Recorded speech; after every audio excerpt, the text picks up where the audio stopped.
আসসালামু আলাইকুম। আজকে আমি হাতে মেহেদি লাগালাম, তাও আবার আমাদের বাসার গাছের মেহেদি। তো আমাদের বাসার গাছের মেহেদি শিলপাটায় বেটে নেওয়া হয়েছে, তারপরে আমি হাতে লাগিয়ে নিয়েছি। তো ছোট আকারের বড় আকারের গোল গোল করে হাতে লাগিয়ে নিয়েছি। টিউবের মেহেদি হলে কিন্তু অনেক ডিজাইন করে লাগানো হতো, যেহেতু গাছের মেহেদি শিলপাটায় বেটে নেওয়া হয়েছে তো তেমন একটা ডিজাইন করতে পারিনি। ছোট আকারের বড় আকারে করে গোল গোল করে লাগিয়ে নিয়েছি। আর টিউবের মেহেদি হলে অনেক সুন্দর ডিজাইন করা হতো, নকশা করা হতো।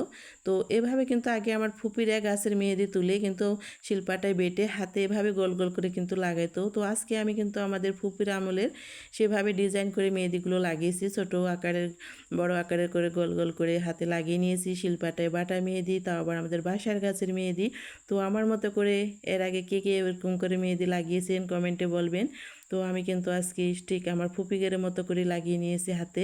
আর মানে টিউবের মেহেদি হলে অনেক নকশা করে লাগানো হতো, যেহেতু শিলপাটায় বেটে নেওয়া গাছের মেহেদি, সেজন্য আমি এইভাবে কটন বার দিয়ে গোল গোল করে